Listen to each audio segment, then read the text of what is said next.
Love in the time of the oracle. In the ancient kingdom of Isochi, Abia State, Nigeria, where the gods were believed to shape destinies, tradition ruled over love, and the oracle's word was final. It was a time when families worshipped at sacred shrines. Warriors proved their worth through bloodshed, and women were betrothed before they understood the meaning of love. But love is a wide thing. It does not obey the gods, nor does it listen to tradition. It grows where it pleases, even in forbidden places. And so, it was that Nkem, the daughter of Ichie Okonkwo, the most powerful warlord in Isochi, fell in love with Obinna, a lowly sculptor. Nkem had everything: beauty, status, wealth. But what she truly desired, she was never meant to have.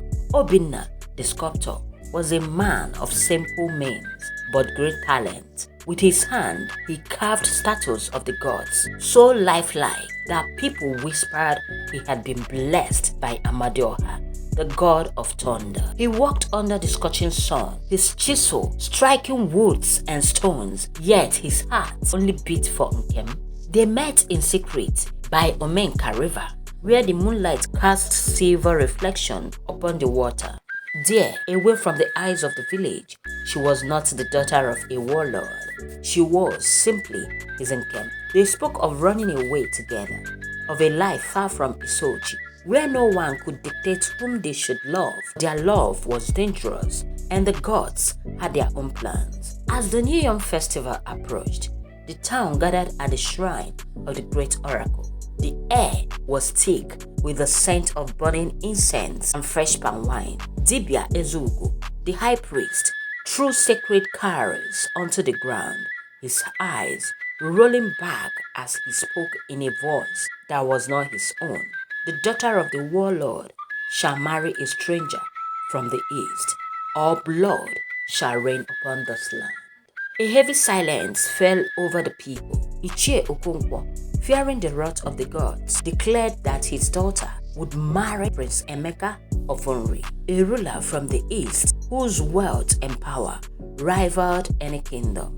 Nkem's heart shattered. She knew what the prophecy meant. If she refused, there would be war, and innocent people would die. Obinna refused to accept fate. "We live at night," he whispered to her as they met in the forest. "We will cross the river and head to Onitsha, where no one knows us." Nkem hesitated.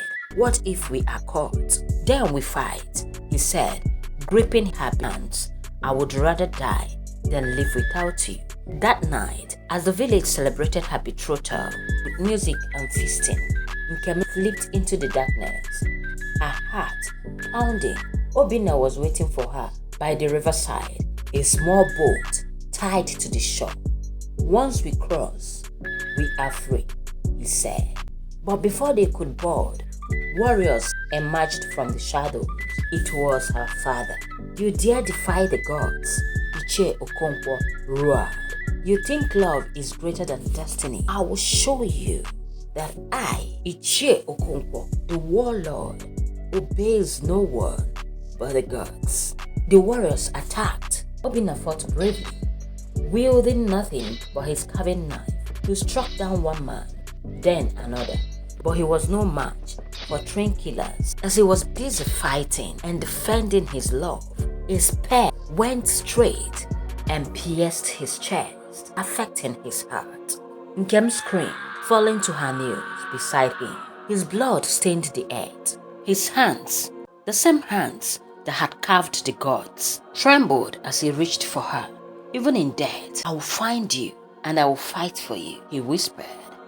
As he took his last breath, something strange happened. The sky darkened, thunder rumbled, the ground shook. Dibia Ezugo rushed forward, his face pale with terror. "You have angered the gods," he cried. Cold wind howled through the trees. The river swirled unnaturally, waves crashing onto the shores. Ichie Okonkwo, knowing he had wronged the gods, had wronged the universe, the nature, fell to the ground, gripping his head. "What have I done?" he said. In that moment, the gods spoke through the oracle once more. This love was sacred. You have spilled innocent blood. Your land shall know no peace. And just like that, Nkem and Obinna vanished at a twinkle of an eye. The next morning, the people of Isochi searched for them, but they were gone. Some said the gods had hidden them. Others whispered they had crossed into rain. In the years that followed, Isochi suffered greatly. Drought came, crops failed. The people whispered of a curse. One night, a group of travelers returning from a distant land beyond the Niger and spoke of a hidden village deep in the forest of Nsoka, ruled by a powerful couple, a sculptor and his queen. They were said to be guided by the gods, their love unbreakable. Could it be them? No one knew for sure. Some believe Nkem and Obinna escaped and built a new life where no one could touch them. Others say they were turned into spirit, protecting lovers who dared defy fate. But one thing remained certain: no one in Isochi ever forced a woman into marriage again. Love in the time of the oracle is a tale with charity. Stay tuned.